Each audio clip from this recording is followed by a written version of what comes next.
Hello everyone, I'm Sodek, and recently I top 4'd the Pauper challenge with Mono White Heroic. And the good thing is that I recorded all of my matches, so we can all analyze them together, and you can also see, let's say, the high level gameplay of this deck. In terms of the deck, it's very similar to what I was playing in the Pauper. Also what I posted on my sideboard guide on the mysticalteachings.com. The link is below. If you haven't seen my primer yet, you can also check the primer and the update to the primer before the Pauper. I put the links below as well. For this challenge, I decided to not change the main deck that much because I feel it's quite good. Before you ask, remote farm is extremely good. You should always play 4 copies, and you'll see a handful of times why I value this card so much. Since I wanted to play one Lawrence Escape in the main deck, I had to cut and 3 Emerge Unscattered in the main deck as well. I had to cut something else. I cut already 1 Spirit Link, so I'm playing 3+2 in the 75. I also had to cut something. I decided to cut 1 Homestead Courage because extra vigilance effects aren't that good, and vigilance on Sentient Eyes means that you can maybe not win, but it's super easy to win most of your combats if you have vigilance. So this was my cut. The spice comes here. It's Death Speakers. That's a simple creature, 1 mana, 1/1 protection from black. There are also other versions, for example, 2 mana protection from black with flying, and so on. But generally speaking, I wanted to have something that would not die to Snuff Out or would not die to anything else. So it's either your main creature to attack, or it's an unkillable creature to sacrifice for the Tightening Blade.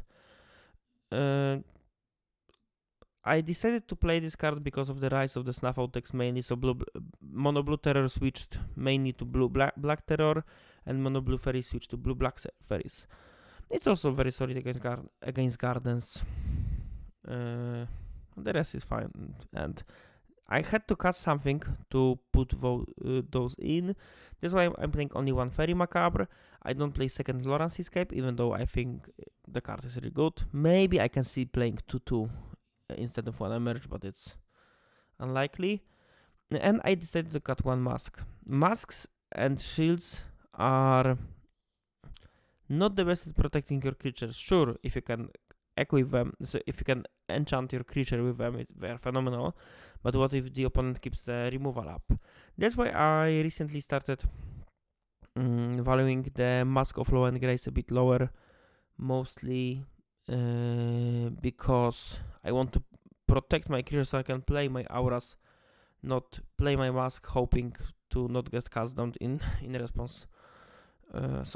Also, if I have the enchant creature that gives protection from black, it's easier to dream when you're adding 3 protection from black creatures to the sideboard. Okay, and before we start, this was my first time recording anything for content purposes. So I had some challenges while doing so. For example, that's why my first round will be in a much lower quality, or I will you'll see the constant arrow on the screen. I hope that if you like the concept, and I will keep recording my challenges. I do my best to make these videos better in terms of quality. I also because the whole challenge, the gameplay is nearly 3 hours, so I'm gonna try to cut all the unnecessary content, and also I'm gonna play my recorded games faster, so you won't get bored out of nowhere. Okay, so let's start with the first video. Round 1. Round 1 was... No, not this. As you can see. Okay. Round 1 was against Mono Red Rally. I hope you see everything. Okay. And after the mountain, I didn't know what my opponent was exactly playing, if it's Rally or Madness. I expected Madness, so I was hoping that my opponent will tap out for Semiconductor so I can play Laguna Trailblazer safely. And I was thinking a lot about if I want to cast my my Trailblazer on turn 1. Since I drew the land, which is irrelevant, I decided to not play Trailblazer to not expose my creature to Bolt plus Lava Dart. My opponent played Ryan the Horburg, meaning that it's Rally, so it's much easier matchup for us. And now I drew Akron Skyguard. That means that even if they spend a lot of resources killing my Trailblazer, I can play the Skyguard and have something else. So I went for the Trailblazer. Sentinel's Eyes, because if my creature dies, I want to have Sentinel's Eyes in the graveyard, not, for example, Ethereal Armor. And the rest is quite easy. Okay, maybe I should play this faster. Okay, no, I will play it twice because the game won't be that easy. Opponent played Brand's Resolve into nothing, so the game is virtually over. We played Ethereal Armor, Spirit Link, an attack with 7 power life linker. Even if they block, like they can technically block and then kill their own creatures to not let me gain life, but with Vigilance they can't also attack anyway, so it's impossible for the rally to win. I said it in lifelink effects, masks, started out, Blessing, Lawrence Escape, and 2 Guiding Voices, mostly because other cards were just better. Okay, game 2. This is a perfect example of why Remnant Farm is good. Opponent plays like creatures that literally don't matter. Burning Tree Emissary into another 1-drop according to my knowledge. And now on turn 2, I decided to play Aerialist mostly because it's unkillable. You play Aerialist into Umbra, and thanks to Ward, the opponent won't be able to kill it. And without Remote Farm, the creature could technically die to, for example, land plus Lightning Bolt, pay 2 for Ward. So Remote Farm made this creature unkillable. Opponent attacks. We decided to block. After that, I drew another Umbra, so I just played 3 enchantments and finished the game. Because if I have the 8 power lifelinker, there's nothing Rally can do, actually. So the round 1 was super easy, and I would love to have all of my games to be as easy as that one. But the it's more about the matchup, and not anything else. No, nie, znowu nie to. Okay, otwórz za pomocą. Okay, this one. So, round 2, I played against Hamuda. Now you can see the quality of the video is much better. Okay, jaka szybkość? Razy 2 robimy, okay. So, based on the MTG Goldfish, because when you're playing online you can safely check what the opponent was playing in the past. I saw the Goblin combo. The Goblin combo means that I need to Goldfish. They don't have that much removal, so I just play Skyguard, and the plan is to play my pump spells and hope that opponent won't combo kill me on turn 4. But the start for my opponent was quite good. Here I should technically play the Flashback of the Courage instead of the Sentinel's Eyes because of the possible Nihil Spellbomb or something like this. so I won't lose my flashback. This attack means that maybe they have toxin analysis. I decided to not block for obvious reasons. So since I can't do much about this, I decided to since I don't kill my opponent, I decided to start pumping my second creature just in case if something strange happens. I maybe will be able to kill the opponent with ethereal amber from the top while having like two little attackers. Sadly, my opponent had the combo. So first day on the class with the this 3-card combo is infinite mana. So my opponent was searching for something. It's another first day, another preordain. And from now on, any Goblin Matron or anything like this, it's lethal. Sadly, my opponent found what exactly? I don't remember even.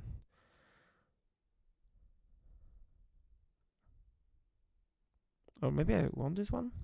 I don't remember. Yeah, I won this game. But, spoiler alert, this won't be that good. Okay, in terms of siding in, Mask are good. Fairy Macap stops the combo. Journey to Nowhere is somewhat okay as a removal spell. I don't care about Lifelink at all. My protection spells aren't that good in the matchup. I also don't like Lawrence Escape. I sided out Aerialist, but I feel that there are better cards to side out. For example, I could trim on some of the protection spells. Since I didn't know exactly how the deck looks like, I decided to keep Lawrence Escape, but it was most likely a problem. Okay, it's a 1-lander with Fairy Macabre. Sadly, 1-lander. So it's decided to mull it. Since in this type of matchups you need to apply pressure early, so you cannot keep cheeky 1-landers and hope that's enough. Sometimes you have to, but it wasn't the case. And this was a super unfun Mesmeric Fiend that stopped me from doing things. Technically, I could play Guiding Voice on the Mesmeric Fiend, hoping to fight Laguna Trailblazer, because you can then loot all the cards the opponent could have. Maybe not like the loot the cards that are not useful for you. So opponent goes for the combo kill, finds Pultring Goblin as well. I still can't find anything. The bad thing is that I'm pumping my opponent's creatures, so they kill me faster than they could. And now it's probably the common. No, they were waiting for one more turn. Or maybe not. Okay, no. So it just first day of the class, giving the creature haste. So now it's all about casting more creatures that will be bigger and will have haste, so they will be able to kill me in combat. More mana, Matrons. So Matron, finding Matron means extra 2 power. Extra 2 power. That means that they have lethal. And also this, if something strange happens, they can just draw the whole deck and attack for a lot of damage. Okay, easy.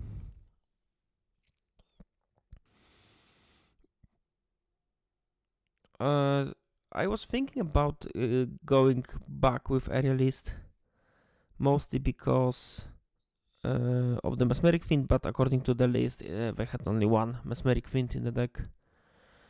Okay, in this scenario is not cool because Laguna Trailblazer can easily be blocked if you don't have the protection spells.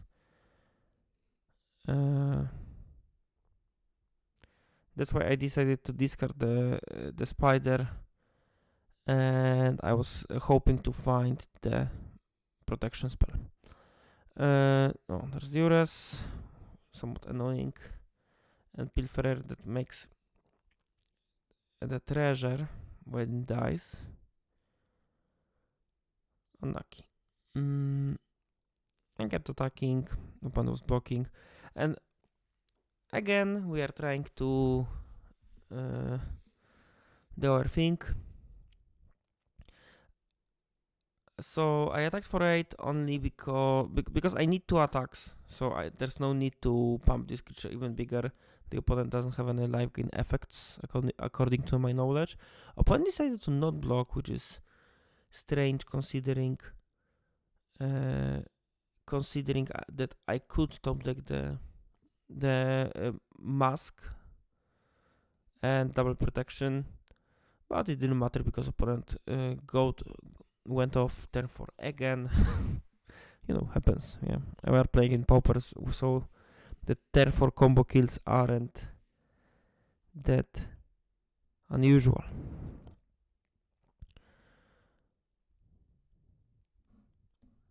Okay, and this is the combo. Like, opponent can exile the top cards of the library and keep going. So it was somewhat easy. Okay. So 1-1. Okay, round 3. It was against Blue Black Terror, most likely. I don't remember. Since I didn't know exactly if the opponent was playing mono blue or blue black, I decided to play the worst aura. I'll check what's going on. Maybe I should go with the Umbra here. There was also a threat of the Force Spike, so it's not that easy to play around. Okay, Guiding Voice. Decided to go for the E-Peep. And in this scenario against counter spell, you can choose what you want to play and literally decide what opponent will counter. I decided that I want to trade, and now I still haven't seen anything. I'm playing another Spirit Link, forcing my opponent to maybe counter this if they didn't counter this. I'm playing Armor, well-timed Spell Pierce, well-played opponent. But I also had a lot of life, so even if the opponent had the removal, I would be able to rebuild easily with Fairy List.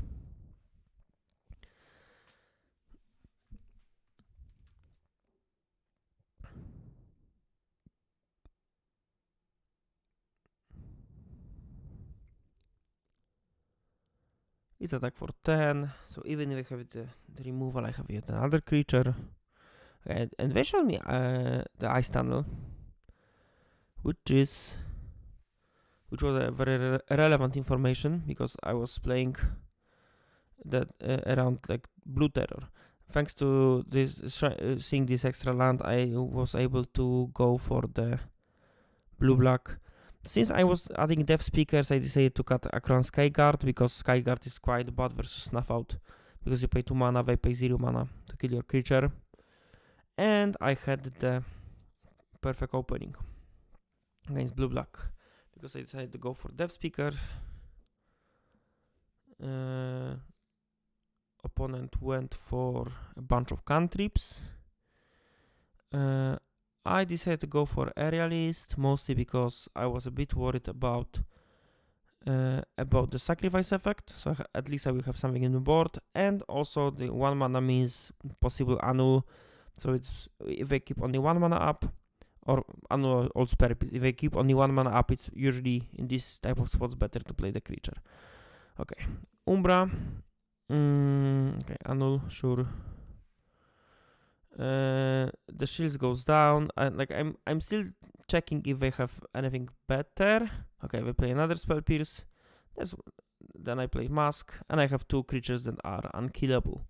From now on, the only discussion is if they can play enough terrors to beat me. Because if in this exact spot they would play like 2 terrors, I would be in a very bad, maybe not very bad shape, but a challenging position. From this position, it's quite trivial. My opponent was clearly not good. I was thinking if I want to attack with Death dev speakers, but I decided to push as much damage as possible because of the possible terror and opponent having blue blockers. So if I can push the damage with my 1/1, I decided to go for it. I also have the protection from black in the form of the aerialist, so it's quite easy. And this 1 damage, I was looking at, okay, this was a super good top deck. I attack for 8 with unkillable creature. I have damage as well if something, for example, blue happens, or if I, for example, bounce mask, attack my aerialist and pay for the ward. If I do so, it's quite easy to dodge anything else. Also, Umbra means that even if I deal with the mask, I can dodge at least 1 snuff out. Oh, I had also 3 life, so it wasn't that bad. Okay, next game. Carves. The hand is decent. There's also a discussion. What do I want to do if I want to play turn 1 Trailblazer or turn 1 Remote Farm? Since I drew the protection spell and opponent plays a black deck, playing Laguna without any protection is not necessary, needed. Okay, Spellbomb into Lembas with 2 swamps means most likely Gardens or maybe Jund. So from this position, okay, but opponent means the land drop, super important. I decided to go all in on the aerialist, mostly because going all in on the Trailblazer is super soft to the snuff out. If opponent has screw, it's much easier to go for the creature with the ward. I'm not playing lands in these spots, mostly because I want to have something to discard to familiar. Okay. From this setup, I wasn't pretty sure if I'm playing against Gardens on Jund, but familiar means most likely Jund. That's why I'm not siding in dev speakers, but I'm going for more protections and Journey to Nowhere to be able to stop Chrysalis. I need to side out 1 more card, and it's a discussion. It's either Guiding Voice or Blessing. You can side out 1 Blessing if you add more masks, because once you have 1 protection on your creature, the next copies don't do that much. Okay, so again, I have the Aerialist versus Trailblazer. With this many planes, there's a possibility of going turn 1 Trailblazer, but I decided to go for the farm anyway. Okay, protection spell is good. Here I could technically go for Trailblazer Blessing on black, but the problem with the Jund in the Jund matchup is that Trailblazer can be chumped all day by the Eldrazi spawns. So, if possible, I'm trying to make my flying creature bigger. My opponent was thinking a lot about this play. Okay, so they decided to kill the aerialist, which was even easier to play. So we are protection from black means that they cannot kill it, they cannot block it with familiars. It's not game over though, because the opponent can have the oof to destroy the blessing, then to play the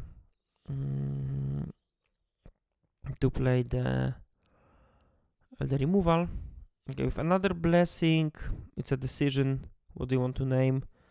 I decided to go for red because of the threat of Crank Shaman plus Toxin Analysis. With protection from black and red, yeah, literally impossible, but this was the big problem, because opponent was attacking in the air. I was not doing a lot with my creatures because of the chumps. Also, that's why I'm siding out the lifelink effects, because if you have the Laguna, then the spawn will negate your Spirit Link triggers. So It was quite unlucky because opponent got a lot of life gain effects as well. I was able to attack very hard. Okay, protection did matter. Even more protections. And because the opponent can block and attack me for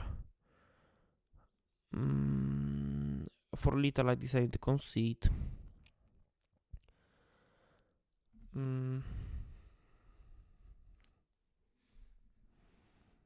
Okay.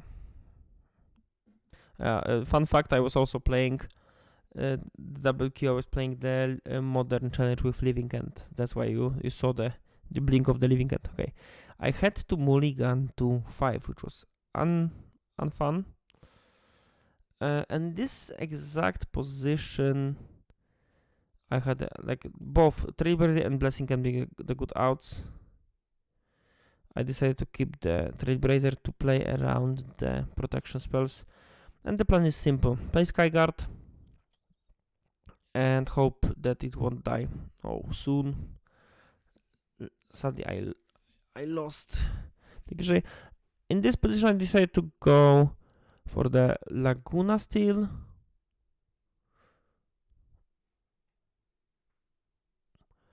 Opponent doesn't have the removal.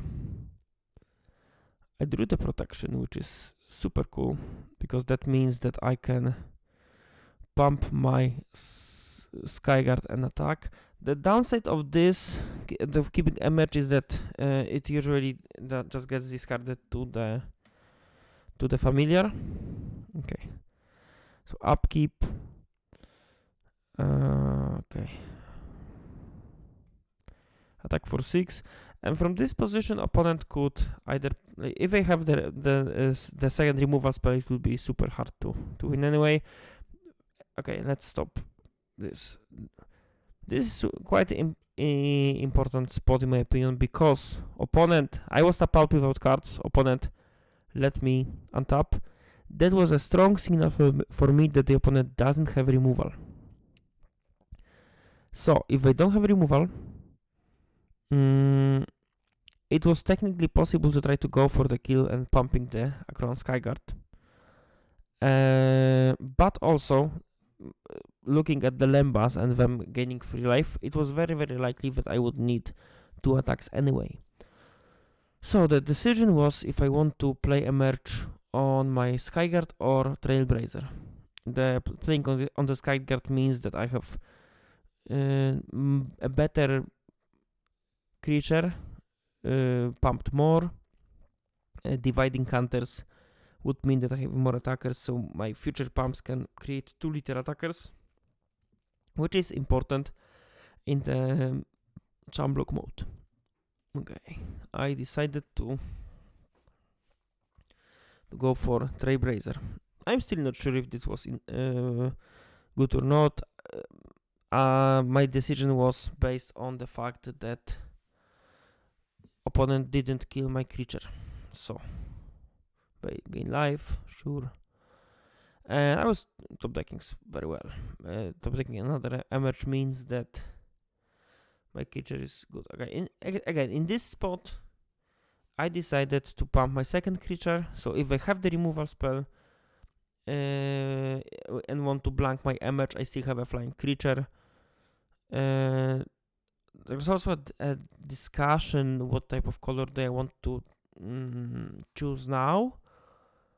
My opponent showed me that they don't have black removal, so naming red means that at least I'm protected by Crack Shaman plus Analysis, and I won't let them draw the card from the Wellsprings on their turn, which is a slight upside, but it was useful.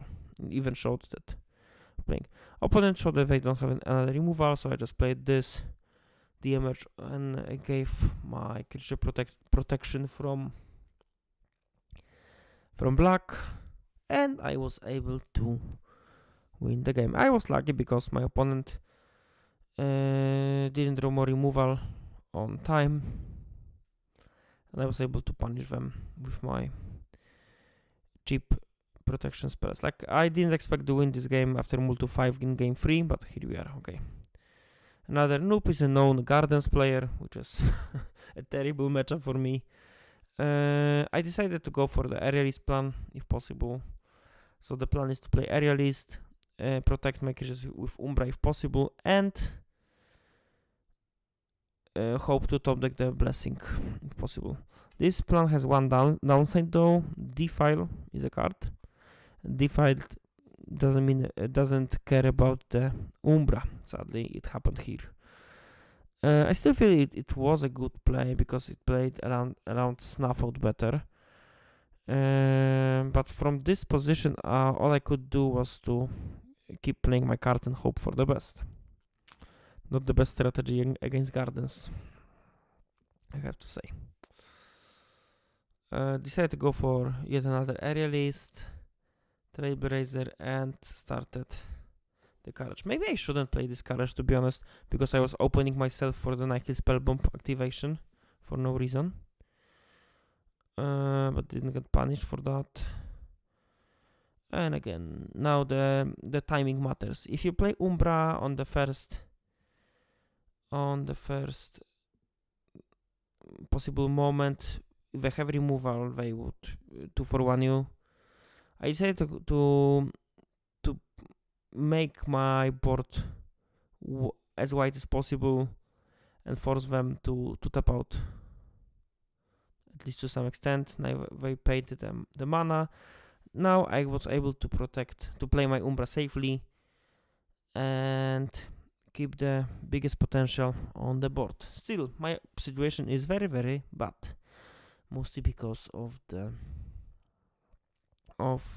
Gardens playing having 3 cards, and I don't have any protection outside Umbra. Of course, in this position, all you are doing is hoping that the opponent won't do the sacrifice effect. You don't have any counterplay to that. Guiding Voice was a really good top deck though, because I could go for the Yip. I could make my creature even bigger. Opponent decided to not block for some reason, so I can deal even more damage. So we are now at 6 now, and this was the fighting for the life. Okay, Blessing was super good draw because I could give protection from black. I could also give protection from green technically, because the opponent showed me that they don't have removal. I don't remember even what they do. I probably did nothing. Yes, because I wanted to force them to use the mana. Okay, now I know that they won't be able to play 2 cast downs. They can play only 1, sure. I pro black, and I hope for the best. I just keep attacking until they run out of options. They played Troll. Troll is fine. I have a lot of life. Oh, but I drew another Blessing, giving protection from green, and I attack for 7 unblockable damage.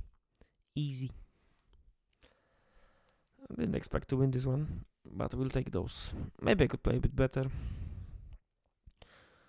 Yeah, maybe. But in my opinion, waiting with the Umbra in the mid game was the key, because it let me play my Umbra safely. So Death Speakers comes in, Masks comes in, and I need to side out other cards. In retrospective, Guiding Voice is probably the easiest cut. You can also argue about cutting another Skyguard.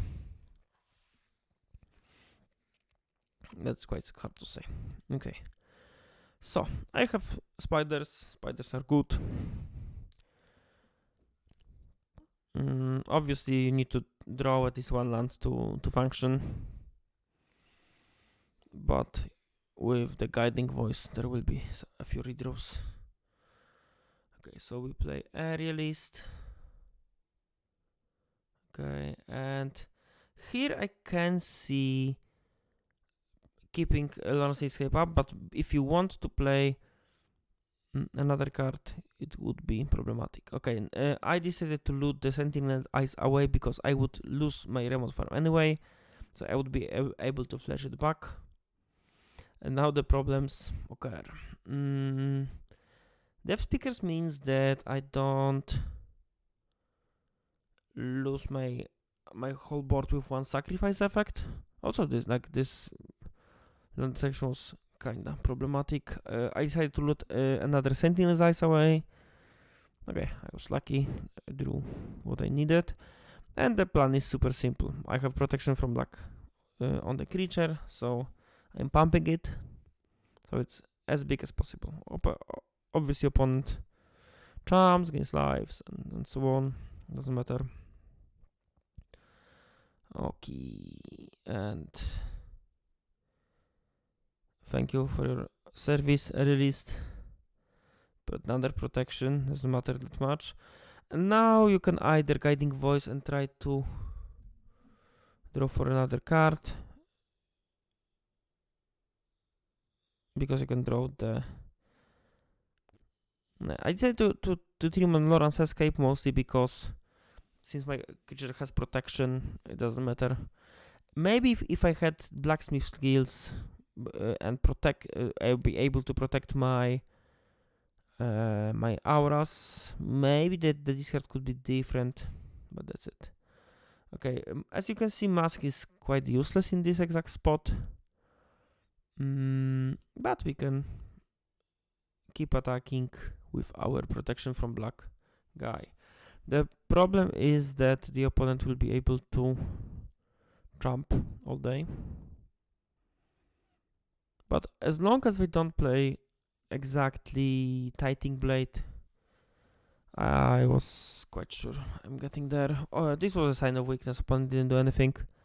So my read was the opponent has a lot of black removal in hand that does nothing. Maybe I shouldn't play this one, to be honest. Also, maybe playing Courage on the Death Speaker was better. Okay, another Opal. That means the opponent has a 5-power creature. I also have a 5-power creature, so they are forced to do the double block. I decided to go for the mask first, according to. Oh, maybe not. Okay. Maybe I don't remember, to be honest. Okay, I went for the mask. It stays in, so I know that the opponent doesn't have removal. Also, putting max on the spider means that my spider flies, so I have damage for free. Protection from green means that I just 2 for 1.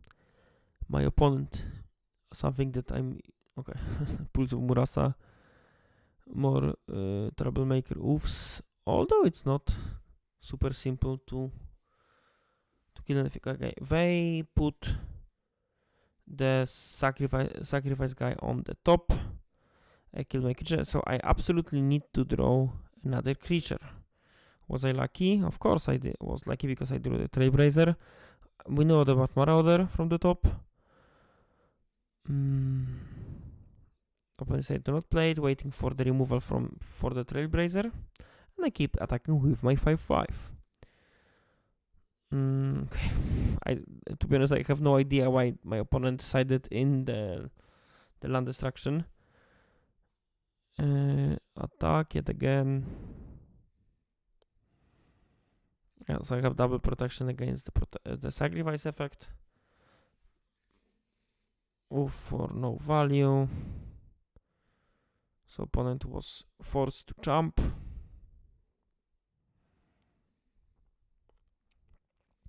And from this position it looked quite nicely. Because they can't even use the Crypt Rats. So I don't see any way of losing this one. Okay, drawing armor means that I can just go for the little attack with 2 threats, knowing that my opponent has the protection. The sacrifice guy. Okay, another round. I don't remember this one. This was probably red green ramp. I'm not sure. Okay, this was. Okay, maybe can come back. Okay, I had a solid opening. And in this matchup, Skyder is much better than Trailblazer. The only problem that could happen was the fight spell on the Skyguard. But once I untap, it's super easy because I outgrow all of my creatures.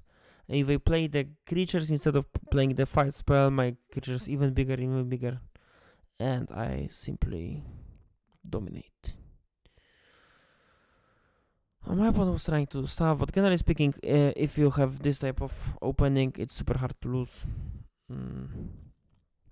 I can technically sometimes surprise you with a lot of blockers, but this wasn't the case here.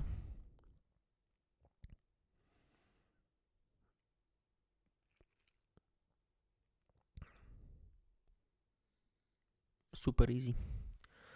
Okay, I'll take this time to drink Coke Zero.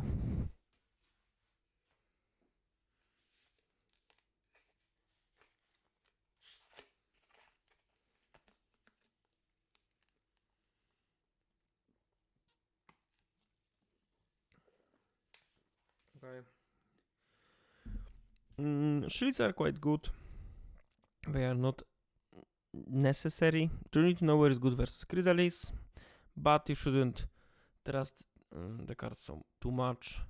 Since they don't have removal, I'm very high on cutting aerialists. I also trimmed Lawrence Escape 1, Guiding Voice, and 1 Blessing because I am adding shields already. Okay, more Living Hand.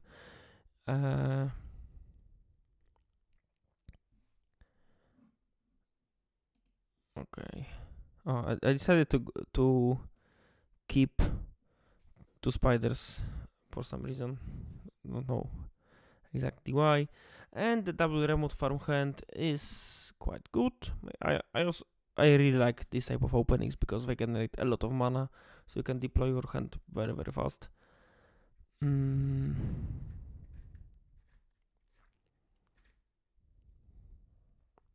Arbolino. Prince. Maybe in this exact position I could play Trailblazer turn 1, because that would mean that I go for the either Courage or Spiriting turn 2 and play Remote Farm, then I go off. But the question is, do I want to go for a release or Trailblazer in this exact position? Because of the spawns, putting Spirit Link on the Trailblazer is somewhat tricky. If I also want to go for the release, it's also tricky to go for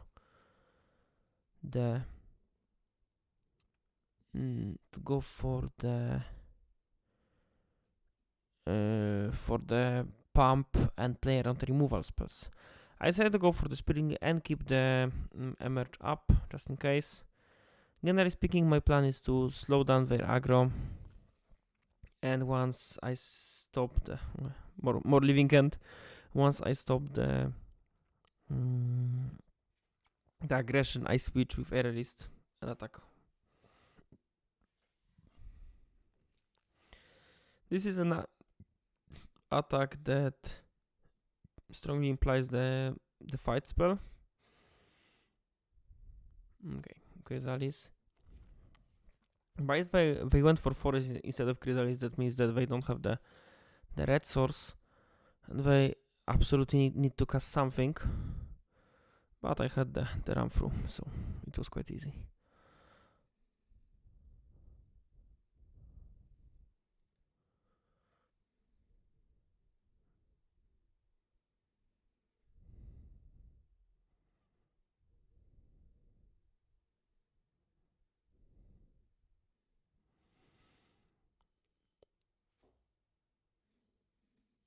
And at this point,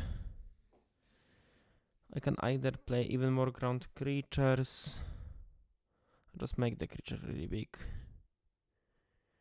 We decided to go for the Aerialist, just to have the flying attacker ready.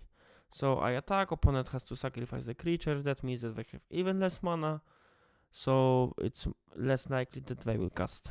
They will cast something to switch the game.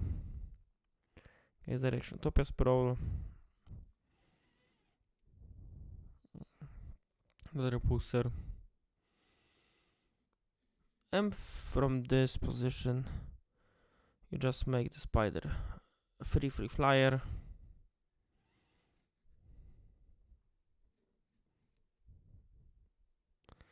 There's even a question if I attack or not. By the fact that I have another Trailblazer in... Oh no, now I realize that I can put to the second monitor my living end game. Because I have another Trailblazer, I can keep the attack for 3 or 4 damage and I simply don't care. So maybe I should also attack with Trailblazer as well, but I decided to not do so and went for the more conservative approach.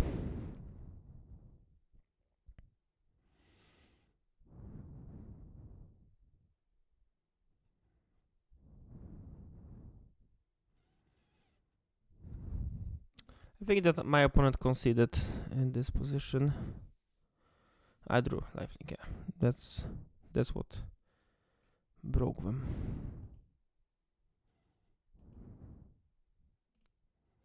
Yes, I want this much. Super easy. 5-1. So we are playing win and in. And before we start looking this game, check out on the clock. My opponent has 22 minutes, I have 16 minutes. Technically, it's not the problem, because I can play my games very, very fast. But there are a few matchups where the games can go extremely long and the time matters. And I lost a lot of time because I was double queuing. So, you know what happened? It happened exactly what I wanted to avoid in this round, because I played against mono white. Okay, this game will be somewhat long. So I will just, at some point I will just jump. Generally speaking, the matchup, okay, stop, this is super cool thing. The thing is that Akron Skyguard is much better because it doesn't get blocked by grand creatures.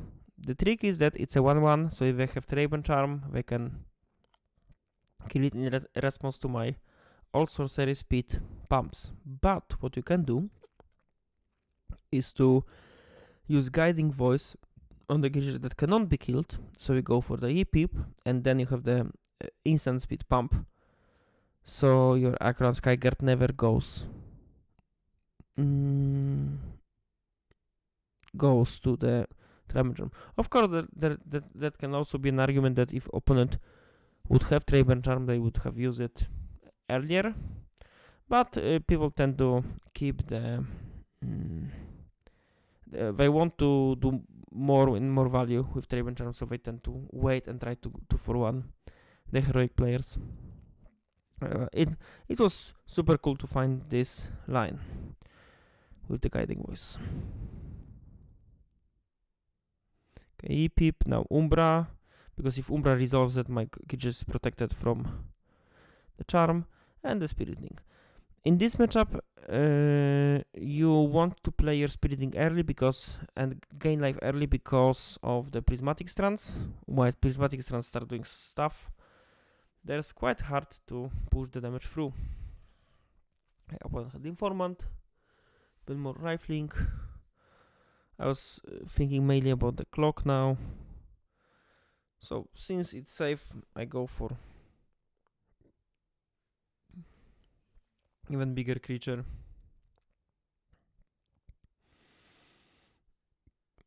More ground blockers. And we slowly see what the game is all about. It will be all about the clock. So I keep attacking with my creatures and gain a lot of life. Since they don't have Prismatic Strands out yet, they cannot kill their own bird tokens, I will repetitively gain more life than they attack me. Okay, and Signal Ice is a perfect draw because then I can not let them to attack me easily, and the game from this position is all about the clock. So I'm trying to attack for as much damage as possible. They are trying to hold back, build enormous board, and attack me with like double +2/+2.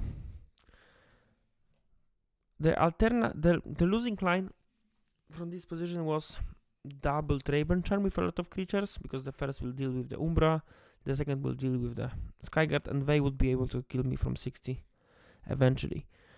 But thanks to Lawrence Escape, I was able to keep this in check. The downside of this that I wasn't able to F6, so I had to keep the constant use of this Lawrence Escape. Maybe there's a way to play around this, like by clicking magical other Fs, but I'm using only F6 if I ever do any hotkeys. Okay, more blockers. Okay, and from this position I will probably speed up a bit, because I was doing literally the same all the time. Opponent was playing more and more blockers. The opponent accepted one of my attacks, mostly because they gained enough life to survive this. Okay, more attackers. So I played creatures, and from this point of view, I should just keep playing the clock game, because I already got some time back, and in paper I would most likely take the opponent, because they will never ever be able to kill me if I keep this alive and keep attacking, and they will run out of prismatic strands sooner than later. Okay, more. Okay, and okay, one thing that I should play differently, I should play Umbra on my Skyguard. My initial idea was to create a second attacker, so they have to double block easily, but in reality I should probably just keep pumping the Skyguard and attack like this, because I still cannot attack with this creature freely, because they have core Skyfishers. So I should just keep pumping the Skyguard, so that was my mistake. Okay, let's speed up. Another creature. So I have the 4/4 lifelinker. And another mistake I made, I decided to trade my Lawrence Escape for the core Skyfisher. It was mostly because of the clock. The idea was that I was losing more time than I would like to not clicking F6, so I decided to just trade with this card when possible, and accepting that if I have 230 life, that I will just keep clicking F6 and my opponent won't be able to kill me all time, ever. Okay, so opponent was drawing more and more cards. I was drawing more and more lands on the other way. I drew Benevolence Blessing, so my plan was to give my creature protection from white, but my opponent had... You will never guess what my opponent had. Trayburn Charm. And was keep blocking my creatures. Anyways, they still had prismatic strands, so it wasn't lethal by any means, but I was getting more and more life, which was cool.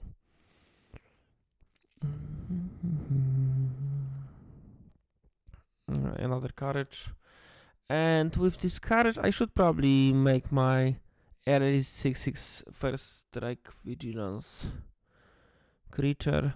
There was also an argument to go for yet another Skyguard, but at this position it's all about decking the opponent, because I cannot die, they cannot ever kill me.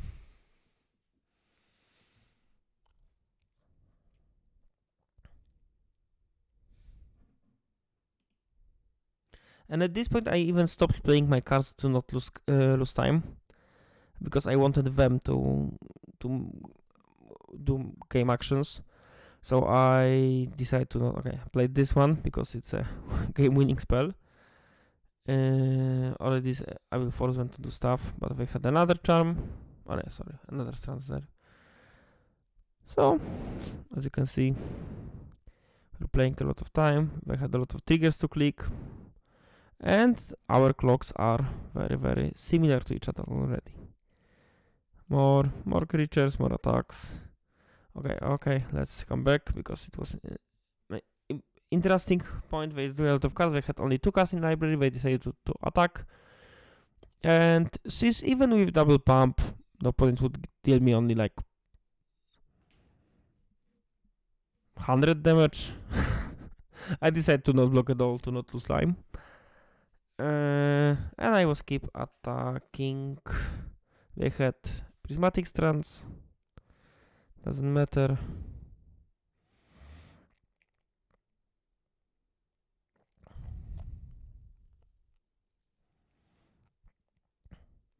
I played lands because playing lands it's less time from your clock than discarding 2 hand size. That's why I was playing all of my lands. This is a very unusual matchup. Generally speaking, you don't want to like, it's super hard to play this type of game, but it as you can see, it can happen. I won this game pretty convincingly because the opponent wasn't able to do stuff. And to be honest, this is, I don't want to say the win con in the matchup, but if I'm winning the game, it's either that I go very low or I go extremely late. If they have the mid game, they usually dominate there. Okay, siding. The time was the concern here, so I decided to keep the heroic creatures. Sadly, Mulligan 1 lander. It was a really good hand.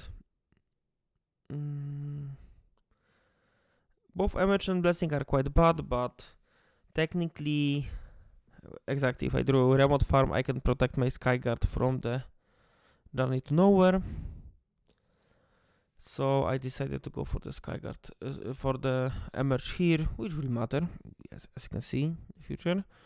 Okay, this will be the crucial moment, so we'll stop there.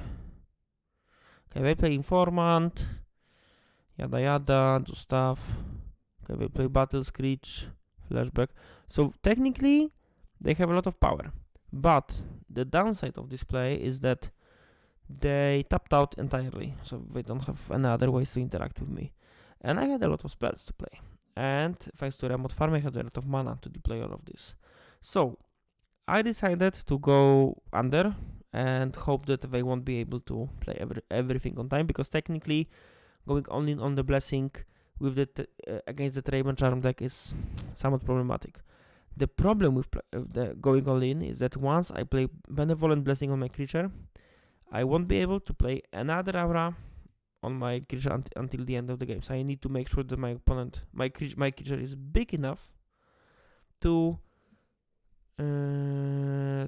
attack for a lot of damage early. I decided to go for Emerge just for pumps. So I end of turn played the Emerge, naming not white, in red. Yeah, upkeep, Emerge again. Another Skyguard was nice because I was able to do something once I untap. And I have 9/9 Flying Lifelinker that's unblockable. And from this position, it was like I accepted that I can lose to, let's say, stuff. But it was the matter of time here. And opponent wasn't able to interact with me. Maybe with more lands, we would be able to play like Raven Charm into Journey to Nowhere. But we were able to play Nowhere on the creature that wasn't that needed. And I was able to attack for Lita. So it is the second game, went very, very fast.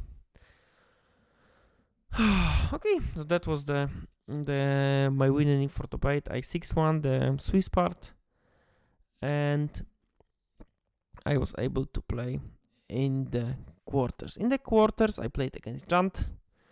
My hand was decent against Jund. As you can see, I had armor, Lawrence escape, 3 creatures to lands, which is more than solid. But the magic will happen in this game, because this was the spoiler alert. This game was extremely frustrating, and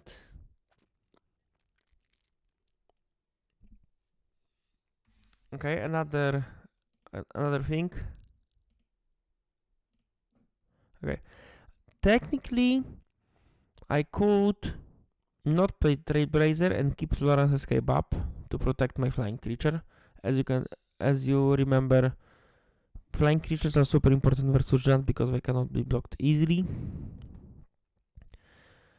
And for Chrysalis, I drew Trailblazer, which doesn't matter in this board, to be honest. I went for the Skyguard, armor on the Skyguard, and passed. So the tactic is super simple. Just draw a lot of pumps from the top and we need the Skyguard. But so far I drew only lands and creatures. Let's see what will happen in the future.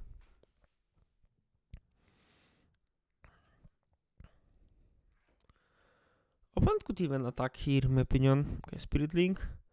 Cool, but still not a lot. Okay, Spirit Link was quite good at prolonging the game. But this was the problem. The wave of familiars. That's why I didn't play the land, by the way. Because with 2 lands I can play all of my spells. And I don't want them to draw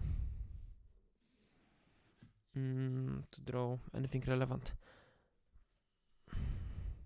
And opponent is slowly getting to the point where they can survive the champ block. They can block, survive the first strike and kill my creature.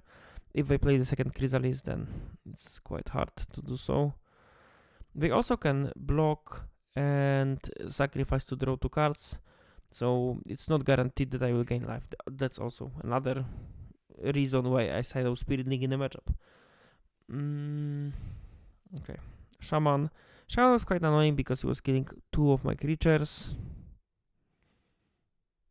Okay, more creatures, which is super irrelevant versus Track Shaman. So all I could do was to attack, and at this point I decided to not attack because of the Blood Fountain. And if I attack and they block with Familiar, they just use the Blood Fountain and they discard my 2 cards for no reason. Okay, they decided to sweep the board, which I accept. Drew even more cards.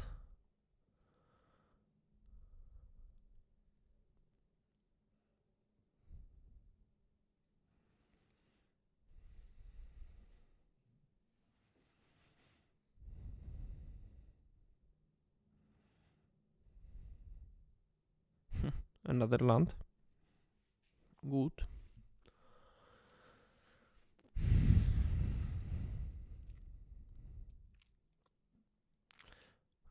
So to speed up things, opponent was drawing a lot of cards and bouncing cards. I was keep drawing creatures and I was keep discarding stuff, and then the Hydra was enough to outgrow my Skyguard. So I never ever was able to use my Lawrence escape, and I lost to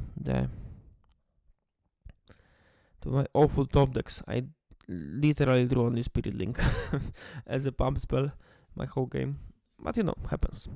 Mask, Journey to Nowhere, siding out Spirit Links, and 1 Guiding Voice most likely, or Blessing, depending to the nuances of the list, because some people play Sacrifice effects, some don't.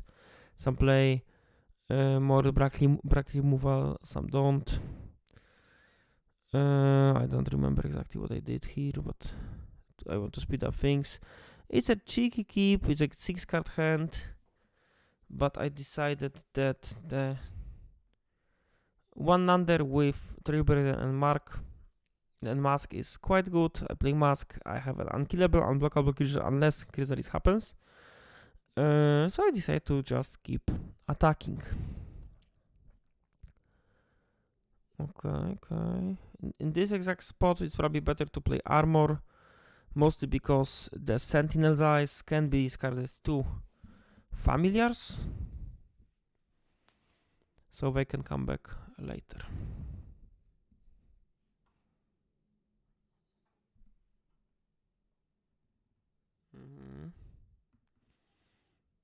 Should play Courage from the graveyard here. I don't know exactly why they played like this. Oh, maybe okay. I played like this because of the Ethereal Armor Pump.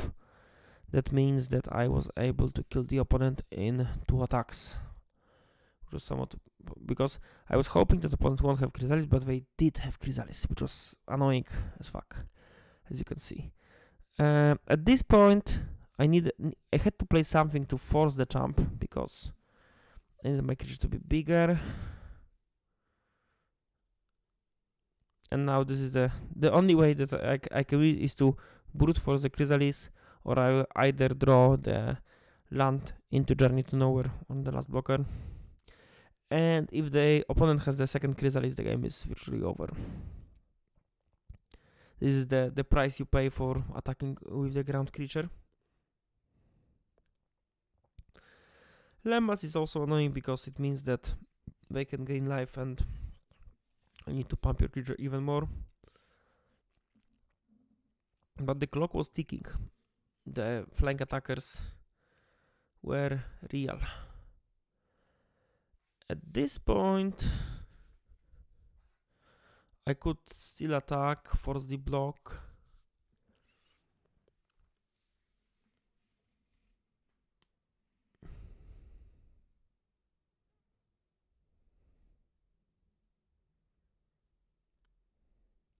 I was searching for a land. Okay, opponent attacks for 4 more damage. Duress was annoying, but didn't matter that much. It was all the numbers game. So it's safe for me to say that the Mask of Lowen Grace was the MVP in this match, because this was the one card that stopped the opponent from killing and blocking my creature at all times. Okay, opponent goes to 11.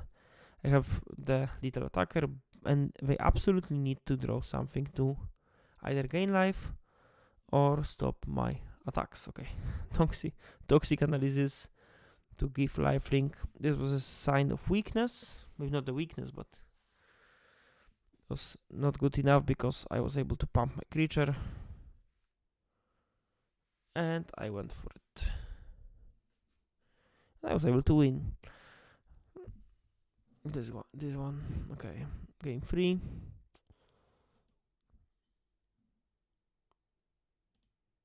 Okay. Opponent. Okay. Sadly, a mulligan. Another mulligan. I was running very hot during the Swiss round, so I had to go back. I decided to put back the ethereal armor mostly because of the remote farm plus the emerge opening, and then hoping that the courage and pumps from the top will be able to do the job.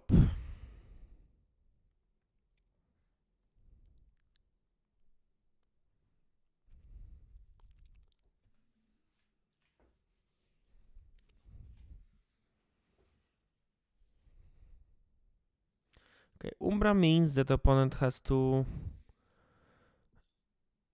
decide whenever what they want to do stuff or not, if they have the removal or not.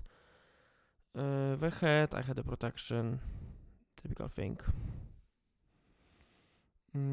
It also means that I can just go all in on my creature, attack for 8 damage, which is a lot of damage. They Went for the top land, so we cannot play Chrysalis yet. My creature is also protected from thanks to Umbra. So unless the opponent has the combination of Upel or two removal spells, there's a cast down, sure. He went for black. Attack for 4, and now the question is if the opponent has removal. If I have removal, the third cast down, I'm dead. If I have the blocker, I am not dead. I drew the mask, which, as you can see, is largely irrelevant in terms of the numbers game. So I decided to just go attack for lethal. And I was lucky enough to dodge the third. Cast down. Okay, let's also talk about the semi-final match. Sadly, there's not a lot to talk, but you'll see why in a second. Okay, let's go. Hop. Przyspieszmy trochę. Okay, we multiply the speed by a lot. Okay, I move to 5 again, but this is decent one under with Trailblazer. I more or less know that I'm playing against familiars because of the MTG Goldfish data. So I decided to keep and went back with these two, hoping to draw a land. In this matchup, if you play early Blessing on the Trailblazer, your creature is unkillable, and then just keep attacking unless we don't do much. But we were unlucky enough to never ever draw the second land. Okay, that was a spoiler, sorry. Okay, opponent speed up. Okay, familiars. Okay, again, land here, huge. It would mean that I would be able to attack for a lot. And once they untap, it's like if I have snap, the game is virtually over. Mostly because of how devastating in terms of the tempo is this play. They can also in later times use Archaeomancer to play snap, so I never ever get the window to play this into this. To replay.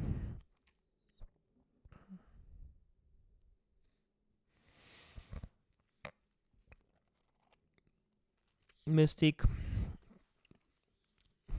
Snap is the problem though. Okay, let's play another one. Resolves. Cool. Opponent plays Archaeomancer. Going for snap, I decided that it's just simply too much for me to handle. Maybe the concession was a bit too early, but I was kind of frustrated with how the game goes. Fairy Macabre is good versus Archaeomancer. Shield is just good as a trick. Journey to Nowhere stops the Rhino flips, so I also can deal with Familiar or Archaeomancer if they are tap out for some reason. Spilling out Sentinel's Eyes, like generally speaking, they don't raise you at all, so Vigilance is largely irrelevant. Also, Umbra is not that good because outside Traben Charm they don't deal damage or destroy your creatures. It's either bounce or endless jumping. No creatures. No creatures. No creatures. And a mul to 4 into nothing. So the situation was quite bad, I have to say. Maybe I should keep the protection, the blessing. But my read was that if I have ward 2, then the snap won't be played as often, and maybe I will draw more protection spells. I absolutely need to set up the pressure. Now the question is, do you want to put put armor on Aerialist? I was also a bit worried about the counter spell here, so I decided to not play anything. Place into nothing. Like maybe I should play armor the previous turn to possibly open snap. But after mul to 4, I was quite devastated.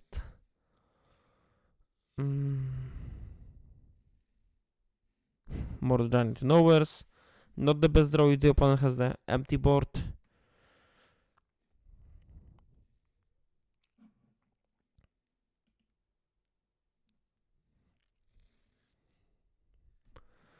Okay, and the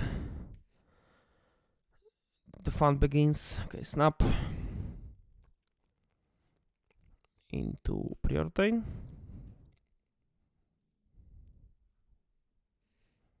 Into nothing. Okay, journey to nowhere. Counter.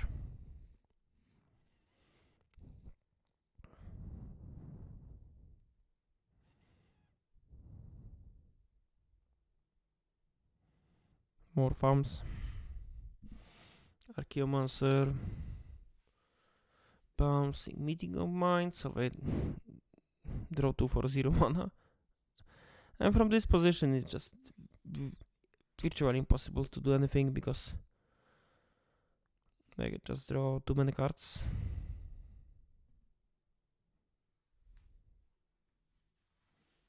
Technically, they literally don't have anything. It's a 2-turn clock, but it's easy for them to do stuff.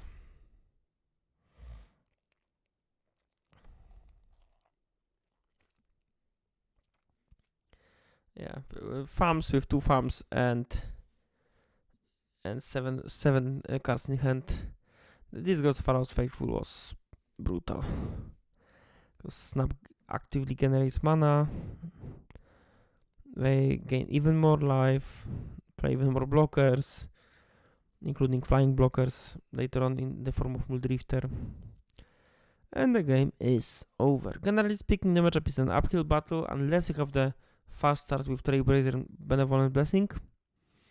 In game 1, I was unlucky enough to not draw a second land on time. Because I think with the second land, the game 1 could have been mine.